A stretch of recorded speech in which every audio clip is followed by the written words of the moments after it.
And we are live with the Jerd and Mike and Aaron.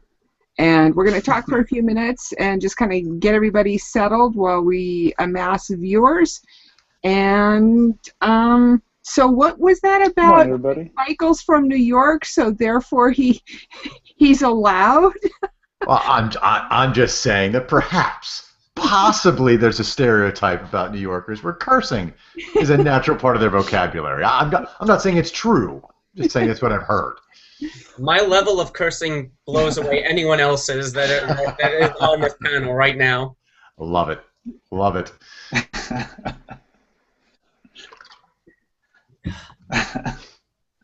So we don't have any actual music like Leonard does for the Hangouts, but you know, so we're going to just have to listen to me kibitz and talk.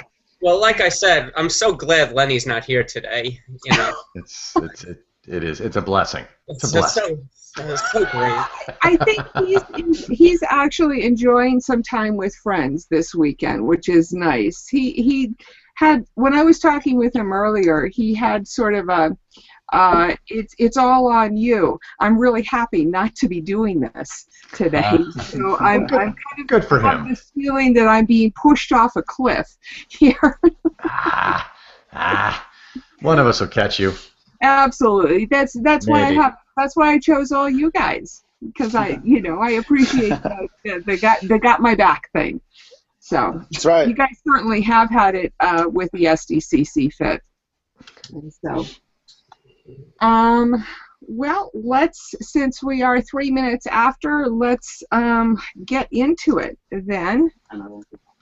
I just want to first explain to everybody what's happening. I'm running the show this week. There is no Leonard. Prepare for disaster. He's taking a well-deserved vacation. Please, please forgive my son. And if think of this like if you like, it's like a color commentary guy taking over the play-by-play. So that's kind of where we are today with this show. There may be moments of like, what's happening? I don't know. Where is she going? So please forgive that in advance. This is temporary. Leonard's going to be back next week. We're going to be doing a report from the Boston Comic-Con. Nice. Cool. Yes, I'm going to be doing a live show from there, so that's where I'm pretty good. I'd like to introduce everybody this week. First, we've got Mike, who's from the forum, is MLLNY. What have you been up to from since the SDCC? Have you gotten back into the gym? Yeah, I did. Usually, though, I take about a week off. I get in, I'm usually a little roughed up, walking around, not having eaten properly throughout the con. So I usually settle down, take about a week, and then get things back in motion. But yeah, I'm pretty much back now, working out and preparing for my fall cons, which include Star Trek and New York Comic-Con.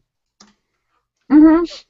That's good. I'm glad to see that that you've gotten back into the swing of things. I've only done a couple of workouts since then. I've seen that Aaron, you've done quite a few since then. You've taken over the Twitter handle of SDCC Fit. Oh, surprisingly, it was available, so I kind of thought, why not? There's been a groundswell of support. I ran into a lot of random people at Comic-Con, just randomly. Like I'll be walking, and somebody recognized me from Twitter, and it was just such an awesome experience. And so we have to continue this momentum with SDC Fit. And I hit the ground running. I'm still I hit the gym the day after I got back. We're in the middle of the second 2-day 12-mile walk challenge this weekend. So yeah, everything's going guns a blazing. So it's an awesome experience. I'm just glad to have connected with a lot of people. Yeah, it has been surprising for me too, just how many people recognized me from the Hangouts. I was not expecting that at all. during SDCC. What kind of a challenge are you doing? I haven't been following it. Well, to celebrate the 12 months until the next San Diego Comic-Con, last weekend I did a 2-day 12-mile challenge. So there were some people that missed it last weekend, and so I said I'd do it with them again this weekend. So we're doing another 12 miles yesterday and today. Mm-hmm. That's nice. So 2 days of 12 miles. Yeah, so you can do 6 miles each day, or I did like 9 miles yesterday, so I'll do an easy 3 miles today. Mm-hmm. Nice. Wow. That seems a little a little intimidating for the newer person who's just joining SDC Fit. Yeah, I totally understand, but it seems like, I mean, just going off the momentum from Comic-Con, I mean, people were exceeding what I did. I did like 30, 32, 35 miles myself, but there are people who easily doubled what I did. So I kind of thought, if there's people who want to continue this, we can just do like a quick, 12-mile celebration, challenge just for who wants to do it. And it basically was just a test to see who wanted to do it. So like 6 miles at San Diego Comic-Con each day, seemed pretty doable. We did comic convention. We did 5 days or 4 days, 3 miles each day. So that was like the 12-mile challenge back then, like a month before Comic-Con, and people were able to do 3 miles, no problem. So I kind of thought I'd, up the ante a little bit. It makes sense. I mean, if you're in the regimen of doing it every day, then just continuing that seems to make a lot of sense. However, right. I know that I speak for a number of people when I say I came home and kind of crashed for a few days and was nowhere near of course. wanting to do any. But I guess, yeah. There's a few people like that, but I mean, when you think of it more like a marathon, it's like even if you don't do the 12 miles and you happen to do like 3 miles each day, it's still better than what you probably wouldn't have done if you didn't do anything at all. So I think that's my take on it, basically. I understand where you're coming from. That wasn't my choice. So Jeff, what did since you do a lot more with regards to the fitness on a daily level, daily basis, what with your acting career, your jujitsu, did I say that right? Jiu-jitsu, yeah. Did you hit the ground running, or did you take a few days off?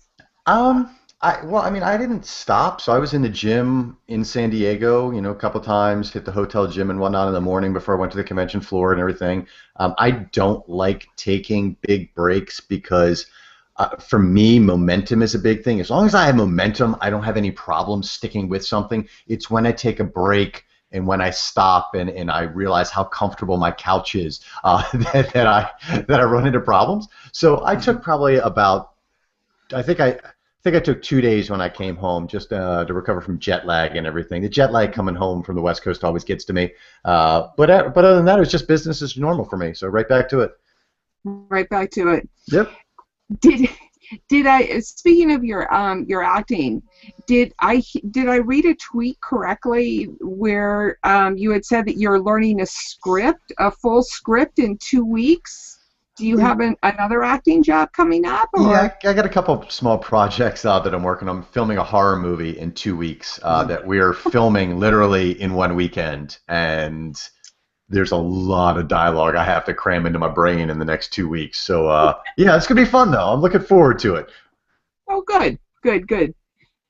So, that's nice. I'm glad to see that. I was interested. I hadn't caught up on your web series that you've done, but I wanted to see where that was going because I know that you were trying to do a little bit more with the acting, and I'd wanted to touch base about that before we got into the whole philosophy behind the SDCC Fit and how that all started. Did you, when you started your the idea for people being the nerd superheroes in everyday real life. Mm-hmm. How did that originally become something, to try and motivate other people to get off the couch? Because that certainly has taken the community by storm this past 6 months. Well, I've been really impressed with the turnout and the people that have been following. And Aaron takes as much responsibility for this as I do, because he is a tweet machine, and I love it. There's a lot of people in the community really digging into it.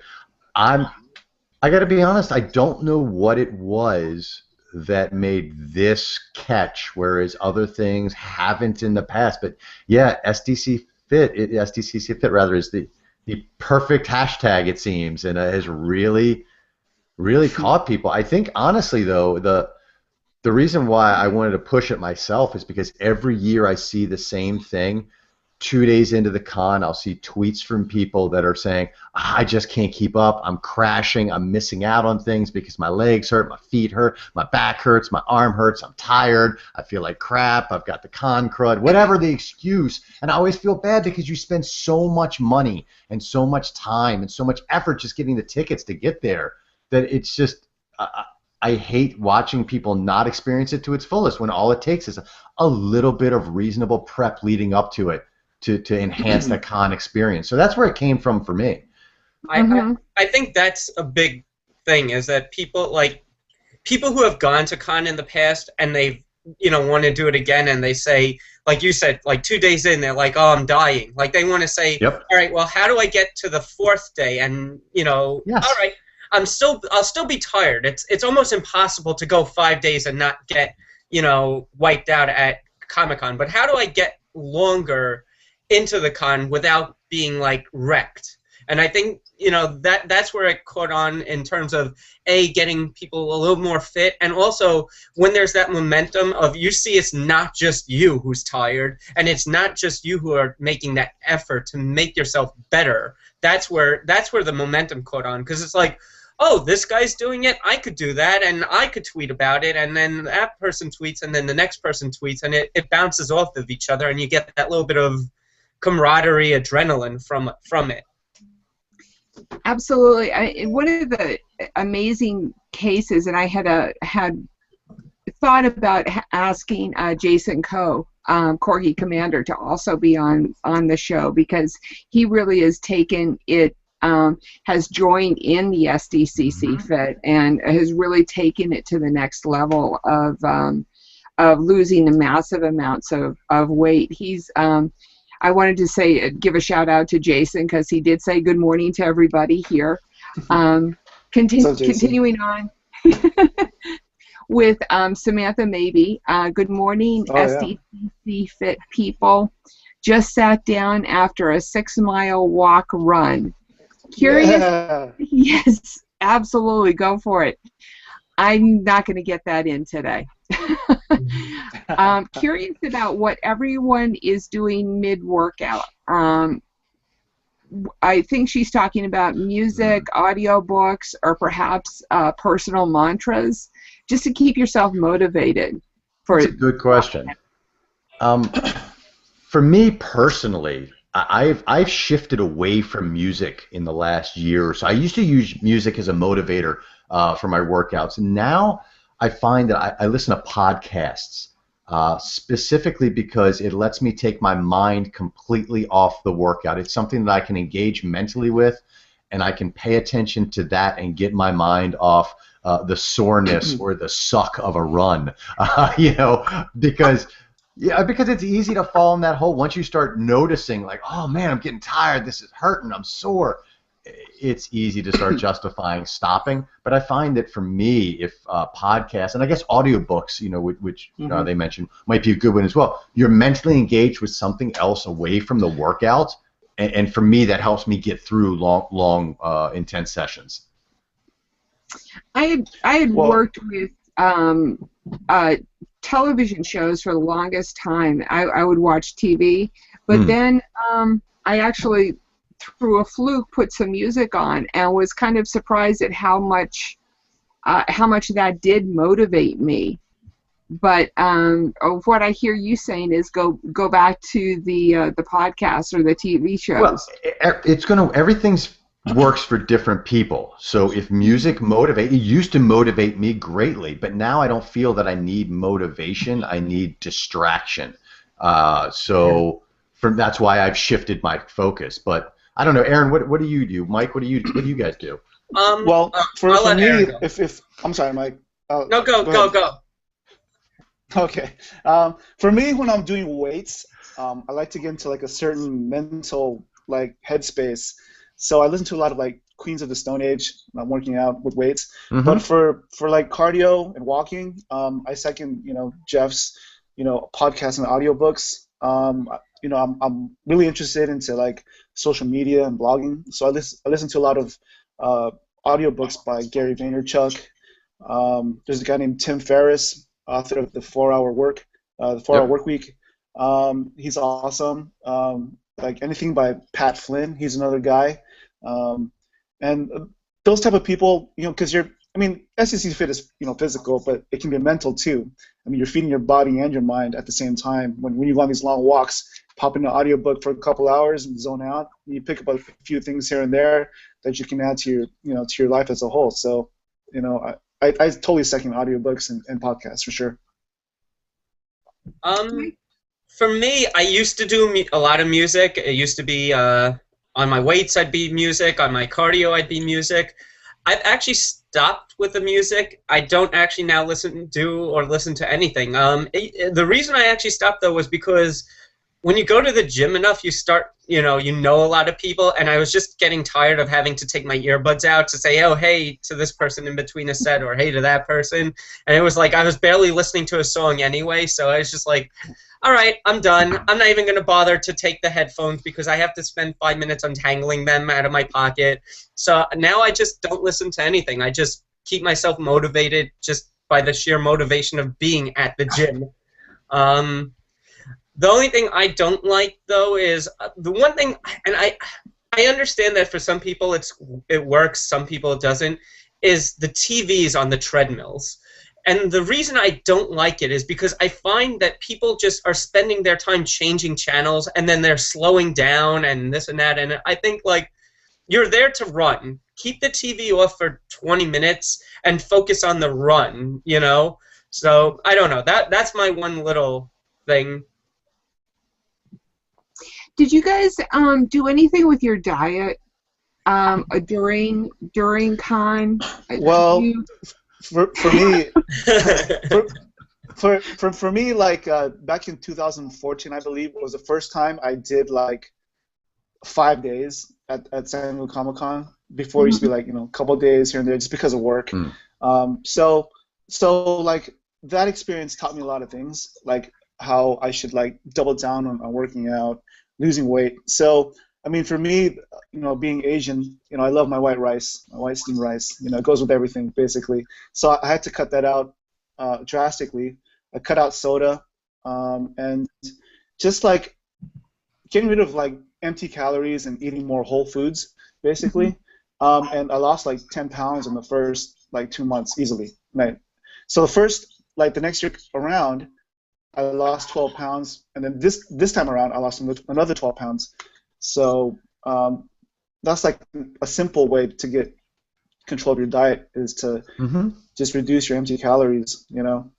I had wanted to ask Jeff if I know that on your site, Jeff, you talk about eating from the edge of the grocery store, eating the whole food, and similar, keeping away from the carbohydrates, as Aaron had said.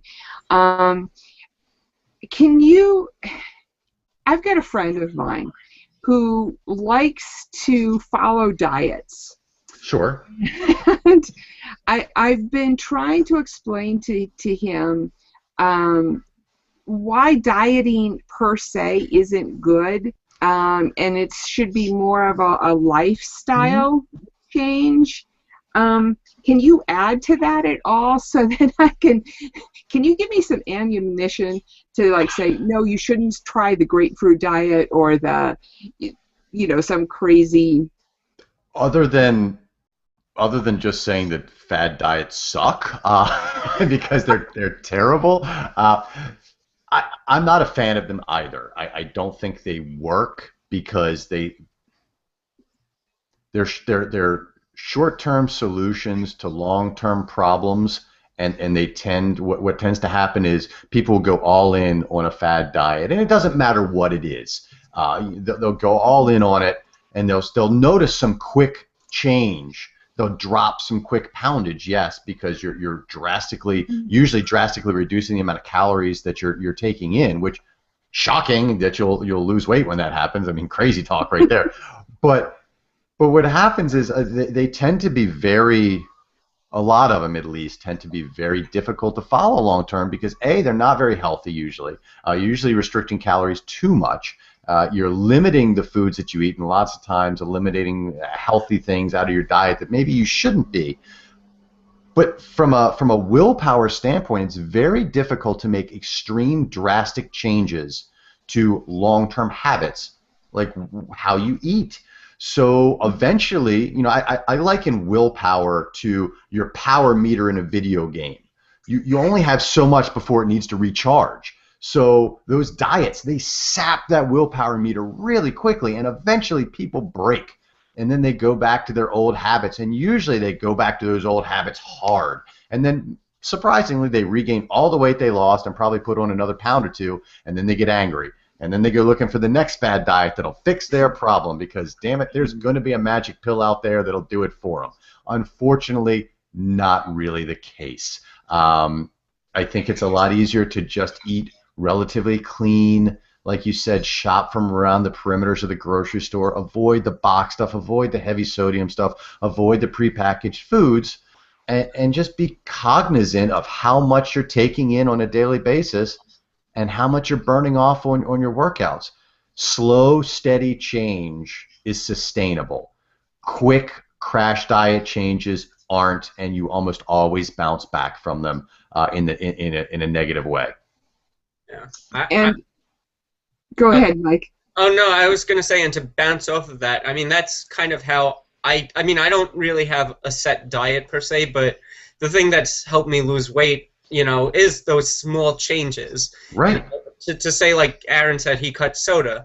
I cut soda earlier this year also, but I didn't just say I'm not going to do soda at all. I started by saying, all right, I'm going to cut the amount I have within a week, and then I did that, and then a few months later I cut it some more. Now I'm down. Now I still drink a can, but maybe that's it. Now that's maybe once every other week.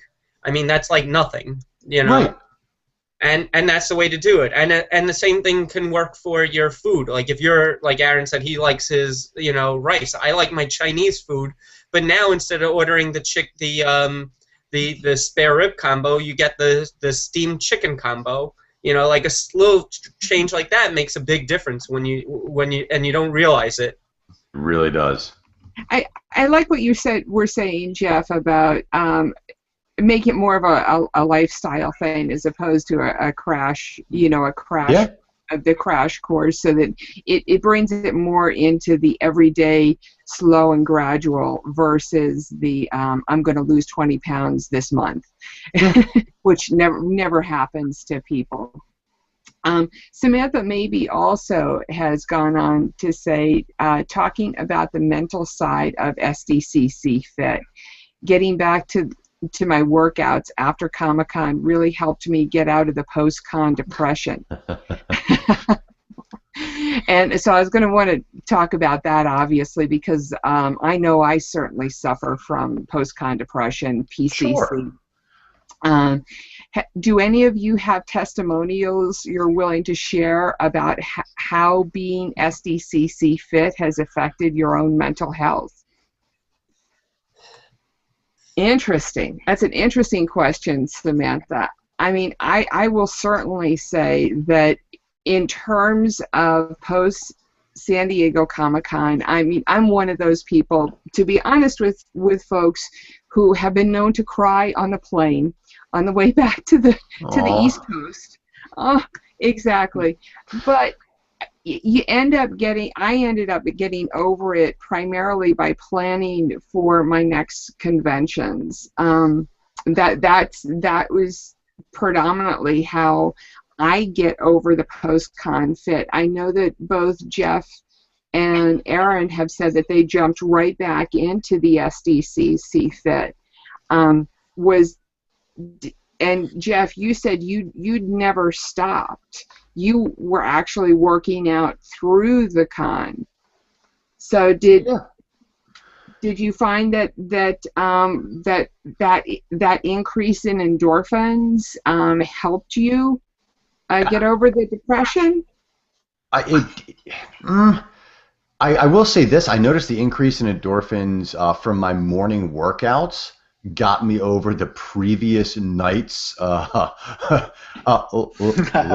from being out partying way too late and going, oh, I got to get out on the con floor. I got to do stuff. Once I got in the gym, I'd set my alarm, go down, hit the gym at 8 a.m., get a quick 45-minute workout in, and then I felt great and I was ready to go. I wasn't dragging in the morning, but there's definitely something to be said scientifically. Working out improves your mental state. The endorphins that you release, it's a proven thing.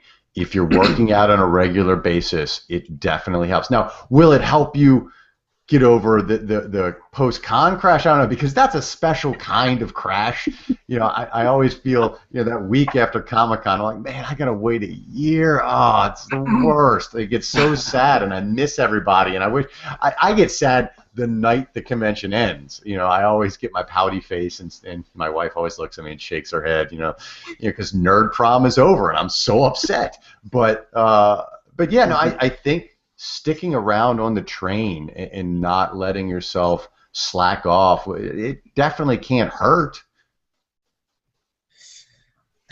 I think in Samantha's case, she also had a bout of the con crud after the con, so I'm glad you're feeling better, Samantha. That's the worst. But yeah, to add on to what Jeff was saying, yeah, I mean, I know Jeff loves evening workouts, but for me, I love the morning workouts because it does give me a rush. It gets those endorphins started.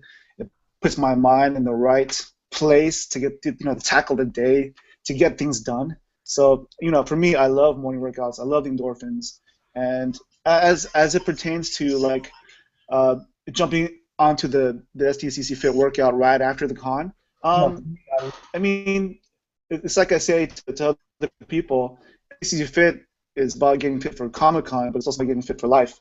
So when you think of it as a whole, like a continuity or continuity, it's basically just like part of your everyday life, Absolutely. I mean, I was kind of giving myself a hard time about not getting back on because I knew that I actually needed it, in everything. I just wanted to shout out to the rest of the people. Michael P., thank you so much. And Craig Lindis, and hi. Carol Hansen asks, any ideas on how to prepare for the humidity in San Diego? That was particularly hard this year. It was horrible this year. It was the worst. Yeah. I don't personally think that there's any way of really doing it as opposed to being acclimated to it. I know on the East Coast we get bouts of humidity, unlike on the West Coast. So I think that we actually, Mike, Jeff, and I, were probably a little bit better used to it or more prepared than somebody who came from California and was used to the drier climate. As a native San Diegan, it was surprising because I had gone to the convention site a week prior and looked at the weather reports, and I wasn't expecting the humidity like that. I was expecting, maybe high 70s, low 80s, nice weather, perfect weather. So that totally took me by surprise. So the only thing I can say is just stay hydrated. Yeah, stay hydrated was the one thing. I mean, there's really no way to prepare for extra humidity. I didn't really notice it that most days, but it's a matter of, using your sunscreen if you're going to be outside, keeping hydrated so that way you just don't all of a sudden just crash. I mean, there's little you could do about it. And keep the water up. I mean, that's the biggest thing for me, was just to, remember to keep hydrated, and that helped. Wanted to just say hi to Graham Small, who's also talking to us on the chat. Feel free to ask any questions. I've got to actually check with the hashtag too, and make sure that we're getting everybody's questions answered. So we're mid. Oh, before we go too far, I saw Jared sent a link to his dieting thing, so you could probably post it. I did. Oh, you did? I did not notice. I didn't do a good write-up on it, but I just got the link. It is a very, calmly titled article called "Diets Don't Work, Damn It." So I'll let that speak for itself. Well, it's a nice write-up, and I would encourage anybody to take a read of it, because it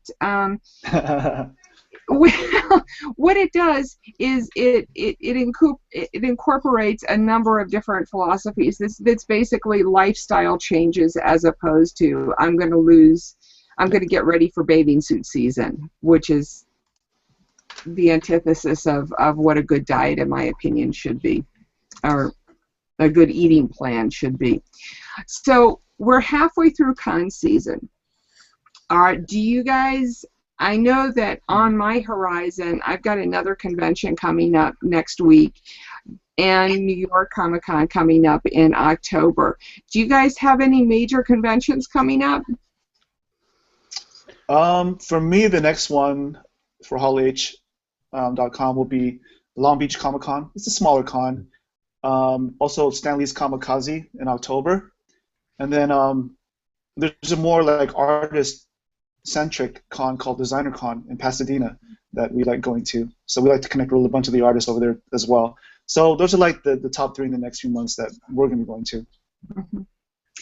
Are they pretty intense in terms of walking and fitness level, or are they much smaller cons? Really small. Yeah. They're really small cons. I mean, Kamikaze is in the LA Convention Center, but I don't think they take up the whole venue. So I don't think walking's that much of an issue. Plus, in comparison to San Diego, you know how San Diego has the outlying businesses and areas as well. It's not like that at the other conventions. Jeff, are you going to New York Con this year? I am on the fence. I have a lot of projects in the fire right now, as well as some travel coming up. I'm going to be out of town, out of the country again in October and things like that. So trying to find the time to head up to New York for a couple of days is going to be difficult. I always get a press pass for it, and I always end up not using it. One day I'm going to make it up there. I'm not sure if this year is the year that it's going to happen. I do have the Baltimore Comic-Con, which is right down the street from me, though. That's happening Labor Day weekend. That's always one of my favorite cons of the year. It's relatively small comparatively. I think about 10,000 people total, something like that. But it is 100% comic focused. There is no media presence. There is no pop culture presence. It's usually one of the favorites of most comic creators, because when they go, it's a very chill time. You get time to talk to your favorite creators, get books signed, really dig into the comic side of things, which is nice. But it's a small convention, so not a lot of walking there for me or anything like that. So not one that you have to train for, so to speak. Well, I mean, everyone's different. I mean, I don't have to, but if you've never walked a block in your life, maybe you need to train for that one. You know, I don't like to disparage anyone's efforts. So even if even if it's something really small, there are some people that might be their Mount Everest. So for them, that could be like, oh man, there's no way I'm going to make it around that entire convention center. Because the Baltimore Convention Center is small, I think, but who knows? For some people, it might be the most daunting thing in the world. So, regardless, I think if you need to train for it, hop on the boat now. You got a month till that one hits. There's plenty of time to get some walking in.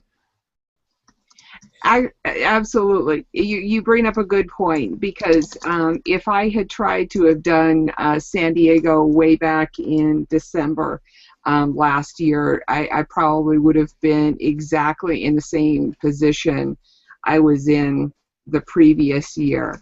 I did find that having done the SDCC Fit, I had a lot more stamina, and Yeah.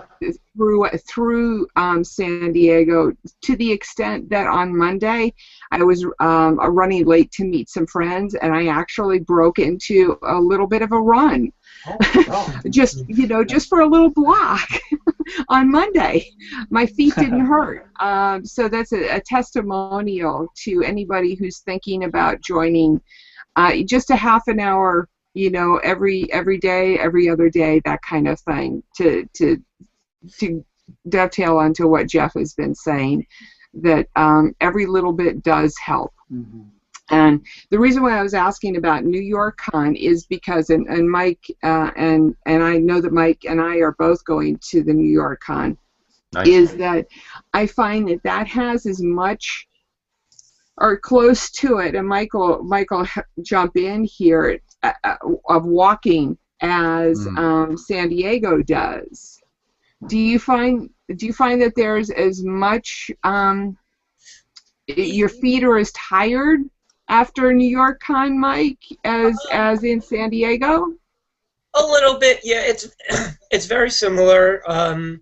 One of the things is also that you're in New York City, so if you want to do other things, the Javits isn't really close to anything, so you find yourself walking. Like, for example, last year they had the Walking Dead experience, the Walking Dead premiere, which was at Madison Square Garden. So most people actually took the walk from the Javits to the Garden, which is about, 4 or 5 Avenue blocks, which is the equivalent to a little over a mile. I mean, so that's at the end of your con day. You're then having to walk another mile just to get to the Madison Square Garden. And then they also did things at, like, the Hammerstein Ballroom, and now this year they're going to do more off-sites. So, I think you do a lot of walking.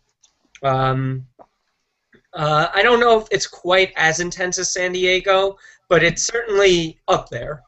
I'm also doing the Star Trek. You should be doing the Star Trek with me, and also on Labor Day. And I don't know what to expect from that one, though. I don't know if that one's going to be as intense. I tend to think it won't be. It'll be mostly in the Javits itself. There aren't going to be the off-sites like there were at New York and at San Diego. Yeah. I found that just the being in a city is so much more physically demanding than being in a more car-based area. So New York City just requires a lot of walking. Yeah. So also, if anybody, I don't know how much room this Trek show is going to take. I don't know if they're taking the whole Javits, if they're taking part of the Javits. So I don't know if the Trek one's going to be as intense. But New York could get up there in levels of San Diego. Yeah. So reading from the commentaries, nice.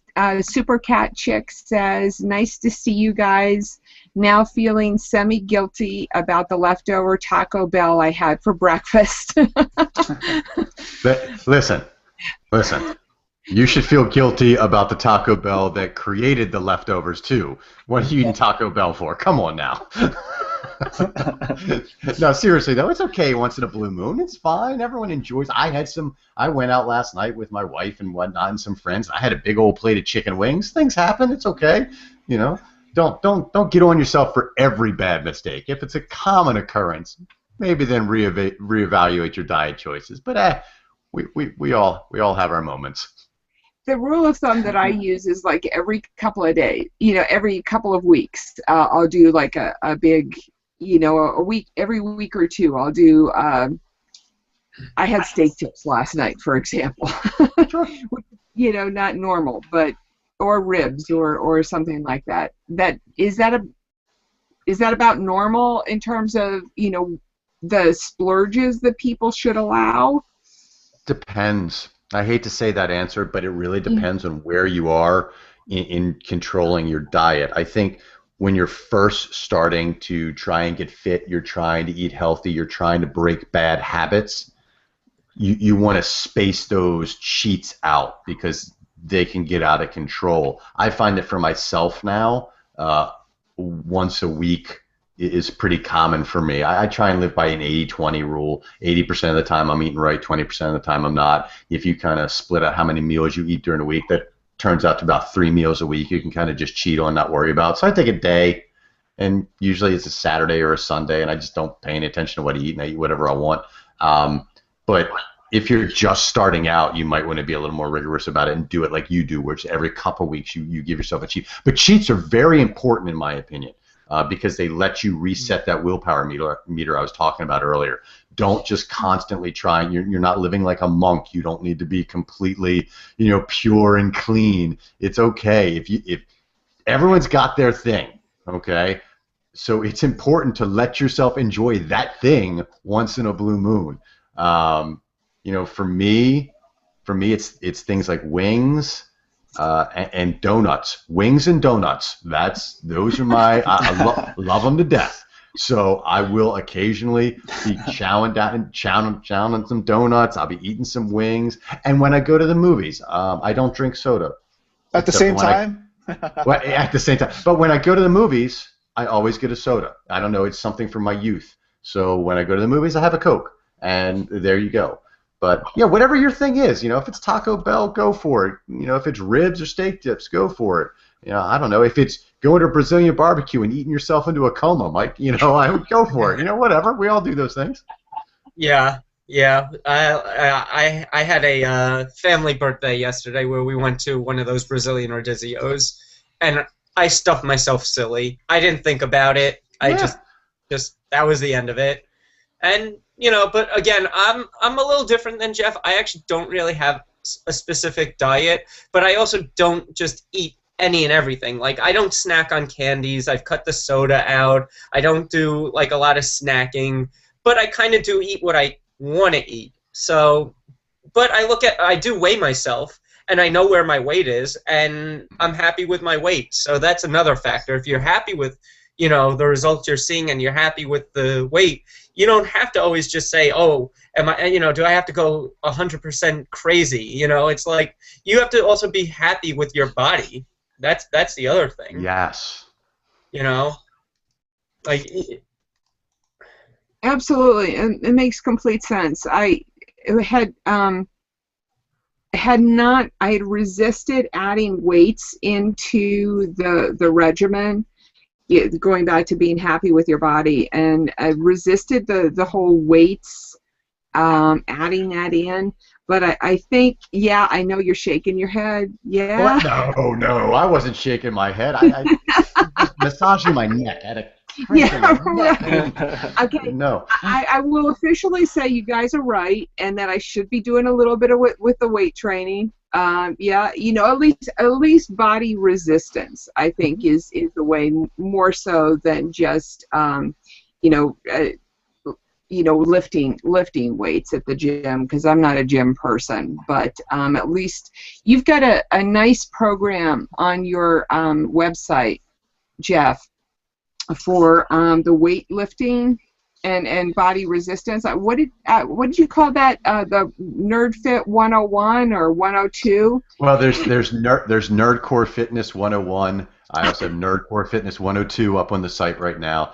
I need to put up 103. I really need to get on that. But recently, I've been focusing more on motivation and diet-related articles. But yeah, so those are bodyweight workouts I think people could do at home. One thing I realized when I started my site is that a lot of my fellow nerds, having avoided working out their entire life, avoiding gym class in school, avoiding organized sports, never went to the gym. So the thought of going to the gym to start off a fitness journey can be intimidating, especially if people have social anxiety or things like that. So I put together some bodyweight exercises that people can do at home to get their body used to the rigors of exercising and kind of ease them into into going to the gym. And then, of course, I do have a basic strength training guide up on the site, which is for people that are going to the gym that want to put together a basic overall fitness workout, which I think is a good beginner one as well. But yeah, definitely if you haven't worked out before, if you want to do bodyweight exercises, the Nerdcore fitness stuff on the site is perfect, I think. Because honestly, while I know people love running, and I think it's great cardio and everything else, you have to put some weight training in if you really want to get in shape and be fit and feel good about yourself. Building muscle is an important thing. As human beings, we are designed to use our muscles, and we have relegated ourselves to sitting in chairs, typing away on computers, and playing video games and watching movies all the time, and we're not designed for that. So it's important to get out there and throw up some weight occasionally. Do you find that with an increased amount of muscle mass that your metabolic rate increases? Yep. Does that Yep. have an effect on it? So you burn calories better? Lifting weights is proven to burn more calories than just doing cardio because it increases your metabolic burn rate for days after an intense weightlifting workout. Now, I understand that when you're first starting out, you're not going to be doing intense weightlifting. That's not in the cards for you. You will hurt yourself. You'll be angry. You'll quit. But after a while, once your muscles get used to it, and you start doing some serious weightlifting. And when I say serious weightlifting, understand I'm not talking about bodybuilding. I'm not talking about getting ripped and you're not going to be hulking out, especially ladies. And this is something I constantly argue with women who are saying, I don't want to get bulky.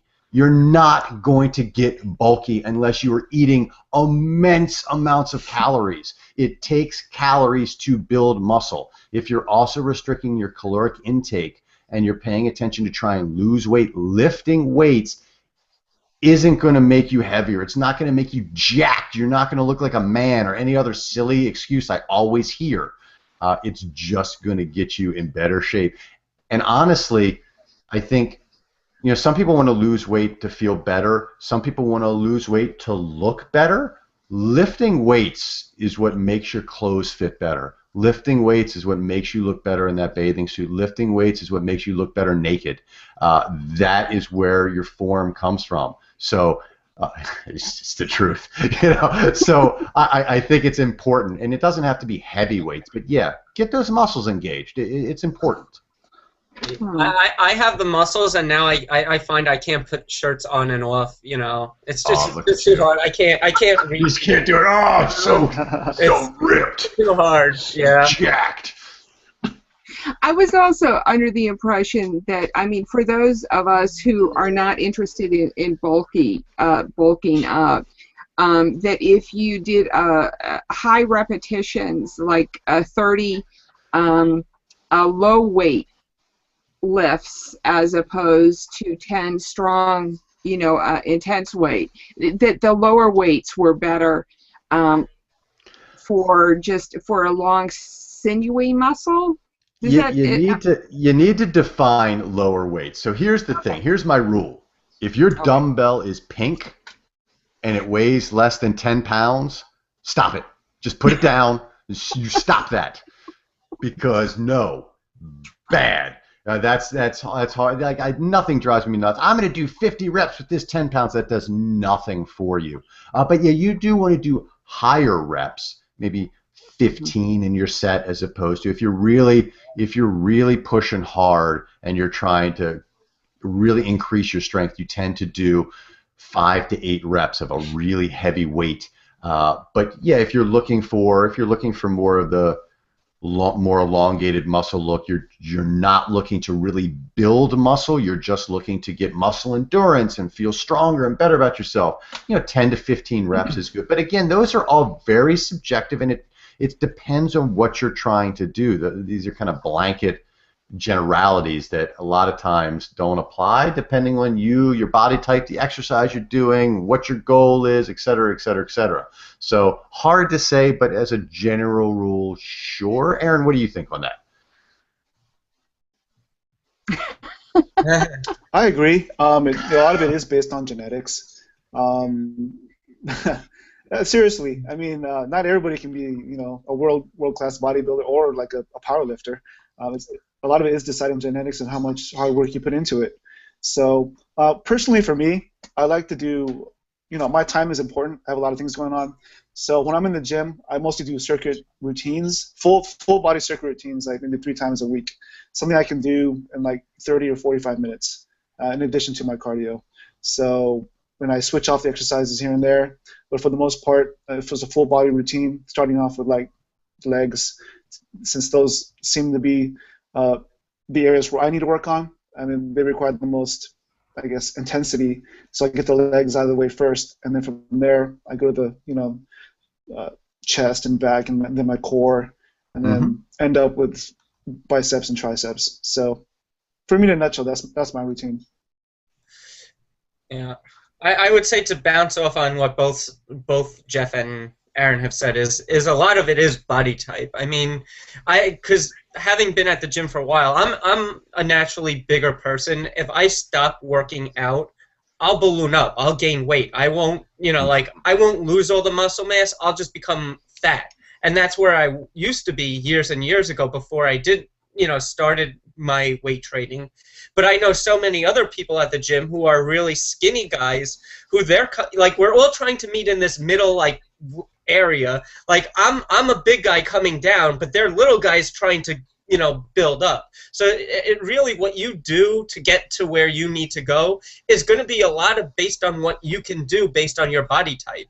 I mean, it's like the same thing that would work for me is not going to work for someone else. I'm a big guy, so I could bench a lot heavier than some people who are smaller guys who if they stop working out, they'll just skinny down and, you know, lose all their muscle mass. So that's a big thing, is to know your body type and to work with that.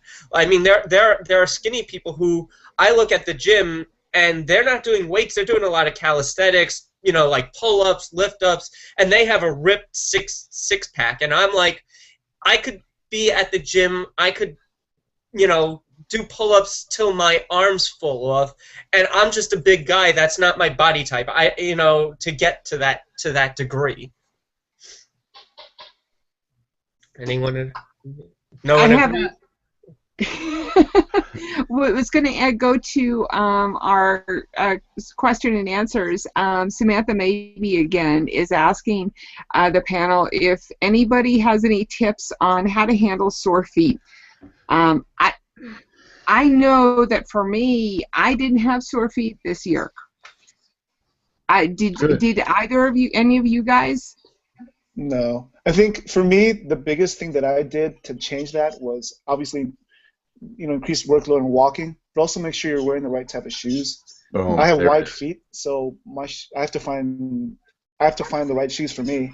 But in order to cosplay shoes didn't work for you, Aaron? I'm sorry? The cosplay shoes, the small little cute cosplay shoes. No, not this time around. No, but I guess in order to alleviate the pain after you have pain after walking a lot, I would say maybe elevate it to some degree to take the pressure off your feet. That's probably the biggest tip I can give you.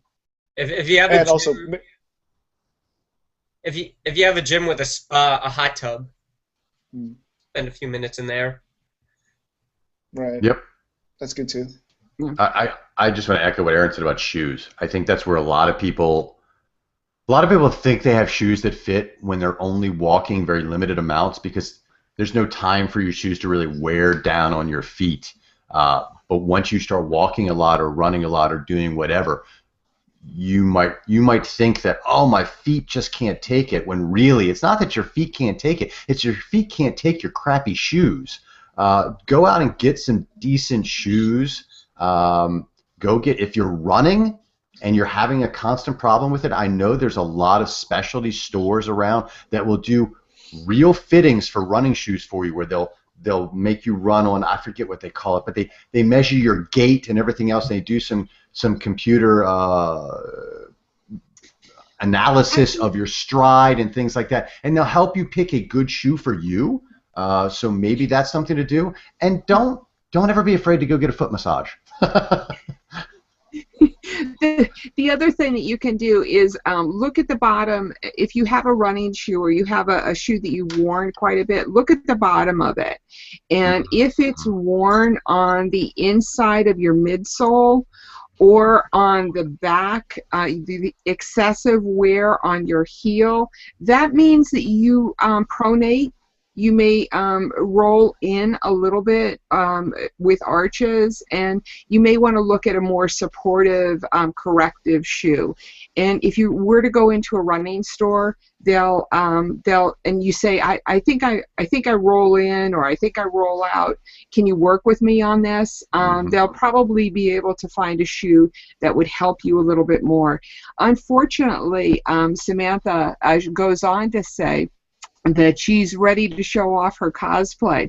So I think that there may be a little bit of a problem with some of the cosplay shoes that goes along with the outfits, which is unfortunate. And one other thing real quick. So Carol Hansen in the comments there made a very good point that a volunteer at Nerd HQ had recommended compression socks for sore feet. My wife does that. Especially after she's flying and traveling and then walking a lot, and they work wonders, so that might be a good investment as well. Yeah, I mean, it's not my feet that get sore, it's actually my knees that go first. So, like, I actually, a few years ago, got these, like, little compression things just for the knees. Like, they're these little Muellers, and they just wrap right around the knee. Mueller, huh?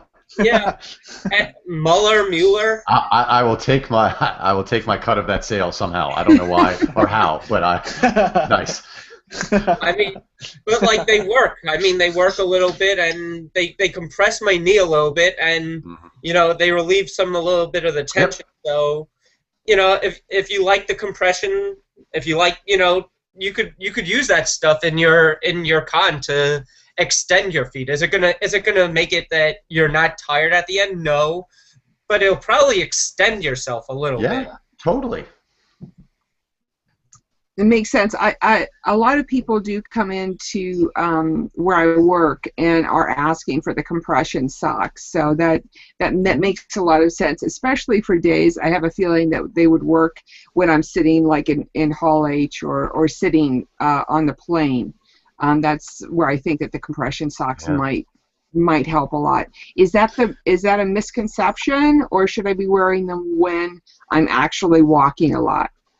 Should be wearing them when they make you feel the best. You know, you can wear them for different reasons. So I mean, some people, like my wife, for instance, flying messes with her circulatory system, and her feet and her wrists and her fingers swell up. So the compression prevents that. For me, that's not an issue, but when I'm doing a lot of walking, I like to wear like a compression ankle sleeve because I have what I refer to medically. It's a medical term. It's called shitty ankle. It gets angry and painful after a while. So I wear a compression sleeve on my ankle to prevent that. You know, whatever works for you. I mean, it's fine. Let's see. Jason Coe is going on to say, I'm planning my first trip to Asia this fall. I've read that exercise can help with jet lag. So I think this kind of goes back to what we were talking about earlier with post-con depression, and that endorphins just help in general. Well, yeah, it does. But you know, in terms of jet lag, Asia. So I know that pain. I don't know where in Asia you're going. Awesome. You're gonna have a great time, Jason. Have a blast. The flight is miserable, but the jet lag is rough because depending, I think Jason is somewhere in like the middle of the U.S., right? Colorado area, I believe, or something like that. But you're looking at almost a flip. You're almost going to be looking at 10 to 12 hour time difference. So night is day, day is night, and it really messes with your system, especially if you're not used to it. Working out can definitely, if you're working out when you get there, while you're experiencing the jet lag, it can help keep your clock kind of right. It'll help energize you enough to power through and stay up long enough on those first couple days to reset your clock and acclimate to the new time zones. But yeah, that's a mess of jet lag there. You're gonna have some fun with that. I'm gonna be going to Vietnam myself in the spring with my mom. We're doing a trip there. Wow. So I'm Awesome. looking forward to my first like mega long plane trip. I mean, I've gone over to Europe, but from the East Coast over to Europe is 7 hours. It's not hellacious like going to Vietnam from my coast. So I'm taking notes, and thank you, Jason, for asking that question. I do appreciate it, and Jeff for your answer. I think we've kind of it's 2:00 and we're kind of wrapping it up. Is there anything else about SDCC Fit that you guys that we haven't covered? Michael, I'll go to you first. Yes, there was one other thing, and actually it brings in together something. Jeff wrote an article, and I also kind of wrote an article about it, and it was for people who first time going into the gym. Oh, yeah. And it was funny because we almost, we covered very, our own topics, but we also at one point covered almost the same exact thing, which was the fear of the first time people going into the gym and that judginess. And I think it happened out that we almost said the same exact thing, is that no one cares. I mean, no, just go to the gym. No one cares that you're there and doing your own thing, because they care about their own shit and they just don't care. Like they're not there to judge you. That's true. Yeah. 100% true. I sell Lycra for my work, and a lot of women come in and don't want to wear Lycra, and I'm one of them. Nobody likes to see people in Lycra who are not 0% body fat. But that said, it's worth it to be comfortable. It comes down to the point where if you're out there doing it, you want to be comfortable, and if you're comfortable in Lycra, or you're comfortable in sweatpants, or you're comfortable, just do it. It doesn't matter. Yeah. So, I mean, you could also say, F the gym. You don't have to go to the gym. No. There's other things that you can do. Yep. So I mean, gym's not the end all and be all. Mm-hmm. No, although I do think that once you start becoming a little more fit, the gym does become a place where you're gonna want to eventually step foot into. And I know the feeling that there is, like, and it's a big misconception because you see all these commercials on TV. It's like, we don't judge, and no one's coming here and judging you in this place or that place or this and that. But at the end of the day, my experience has been that no one judges you no matter where you are. They just don't care. People just really don't care. Yeah. Anything else to add to the conversation, Jeff? Yeah, the only thing I want to say is this. So, well, I'm going to say two things. Number one, Aaron, thank you again for carrying the SDCC Fit flag high over your head and waving it around like a crazy man. You're doing the Lord's work, sir. Thank you. But everyone who's on that train, everyone who's jumping on the Con Fit, NYCC Fit, SDCC Fit, Geek Fit, whatever hashtag fit thing you're jumping on, using the convention as an excuse or a reason to get started is great, but don't stop. Once you start, let the momentum keep going, and you don't have to always go at the same intensity. You can have ups and downs. There can be hills and valleys. There can be times that you're super motivated and times that life is so crazy and just raining down the suck on top of you. Like, I don't have time to do anything else but exist. You can find a little bit of time to take care of yourself. That's what this is all about. This, whether or not this is in your mind, if this is about, I want to look great in my cosplay, I want to be able to make it to the convention and not feel crappy, I want to look good at the beach, whatever it is, when you really dig under it all and you look at it and you open that hood and look deep inside, this is about bettering yourself and feeling better about yourself. So give yourself the respect to do that on a regular basis. clean up your diet a little bit, exercise a little bit. No one ever said at the end of the day, man, I wish I hadn't have eaten that piece of fruit, or man, I wish I hadn't have worked out. You know, that's not how it happens. But a lot of people will one day go, man, I wish I would have taken better care of my body for the last 20 years. So if you start, stick with it. We're all going to be here. I know I'm not going anywhere. I don't think Mike's going anywhere. I know Aaron's not going anywhere. We're going to be here. You know, Corgi Commander, you know, all the people that are jumping on this train. We're here. We can point you to resources. We can help motivate you. We can give you tips. We can be there for you. But for God's sake, if you start, please don't stop. That's all I have to say. Well said, Jeff. Thank you so much. That was a pleasure. I may just take that little snippet and rebroadcast that if I possibly can. I did want to introduce Mike. Is going to be handling our NYCC Fit, the NYCC Fit, not hashtag but Twitter feed. But we've got NYCC Fit, and we've also got SDCC Fit on the Hangout today. Aaron, was there anything you wanted to add to this?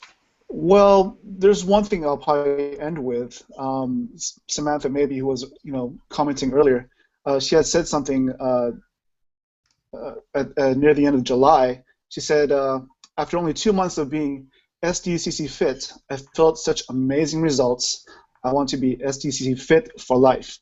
So, I mean, for me, that was such an awesome thing to read, and that gives me more motivation just to connect with other people who want to, jump on board as well. So if you're out there, look us up. The hashtag, hashtag SDCC Fit on Twitter. Also the same Twitter handle. So we would love to connect with you. Let us know how you're doing. Thank you. That sounds wonderful. I mean, really, thank you. What no one really wants to say is we're just building an army of very fit geek nerds to take over the entire world. So that's right. That's what. What are you doing, man? You're letting a secret out. Well, the NYCC Fit page is we're just starting it up now, so we don't have a lot of stuff on it. We haven't done a lot of tweets on it, so we're moving forward on that. But I will say it is dovetailing really well into the week in television, which is all about the Olympics and watching all of those. Sports that don't get a lot of airplay. There's not, a lot of baseball on there, which is I'm personally happy for. I like watching archery and gymnastics and all of the summer stuff. So I just wanted to. I'm sure Michael loves it too, right, Mike? Yeah, no, I don't. This is what annoys me. Is that here we go. I swim, and for the 6 months after every Summer Olympics, everyone wants to become Michael Phelps, and my pool becomes so filled with people swimming, and I can't get my laps in. So I like all the Olympics except for swimming. That's it. I'm sorry, but no. As all of us are laughing so much, we can't say a word. I can't even. He can't even. He can't even, people. He can't even. But just to go back to the television aspect of the Olympics, that is going to be taking up most of the bandwidth for the next week or so. It does look like there's a really good crop of late August and fall shows coming along. So we're going to be doing some write-ups on that and keep you all abreast on that for the week in television. So just to give you a heads up so you can set those DVRs to record the first episodes. I can't tell you how many shows I've watched where I've missed the first episode and I'm like, what? How come? So, I wanted to go out and just say a word to please help support the Englishman in San Diego Patreon page. Leonard does a lot for the community, and any help that he can get to cover the costs of it is gratefully accepted. And I just wanted to put that out there so people don't forget about it. Yep. We're going to be reporting from the Boston Con next week.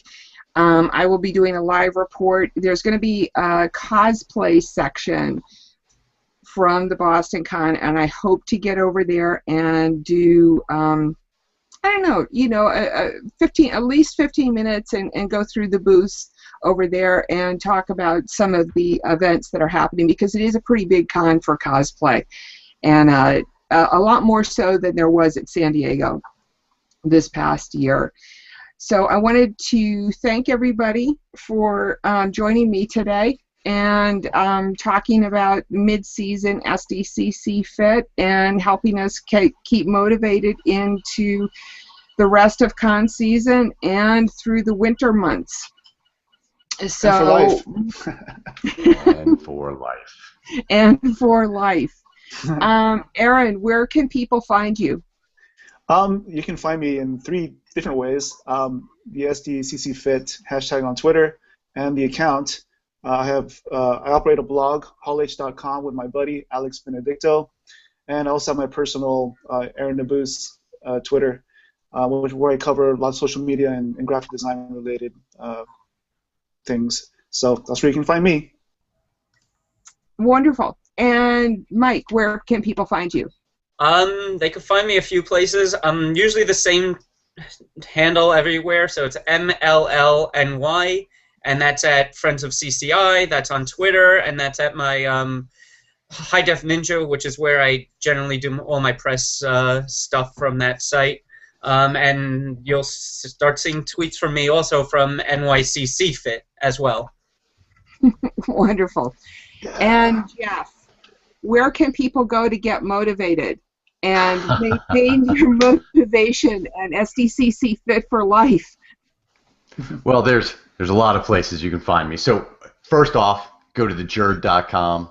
That's where you can go from geek to real life superhero. That's where I post all my articles and whatnot.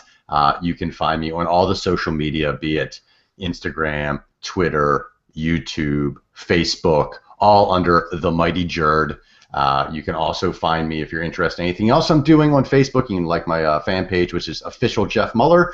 And then, there's also my woefully underused YouTube channel, which I think I already mentioned, but I apologize up front that if you go to that, because I've had a lot of people go to my YouTube channel lately and say, hey, I'm checking out your YouTube channel, and I feel so guilty that nothing's been posted in a long time, so more stuff to come on there. But yeah, you can find me all the places. Reach out with any questions you have. Happy to help you motivate or find the appropriate workout for you. Excellent. So from all of us, have a nice week, and we will see you next week. I do have one more thing to say, and that Leonard, Englishman in San Diego, has done some sleuthing and found out the dates for 2018. We think that they will be July 19th through the 21st, just to give us a few years to prep and get the PC fit for them. From all of us, have a nice week. Bye. Peace. Cheers. Guys, bye. Get that workout in.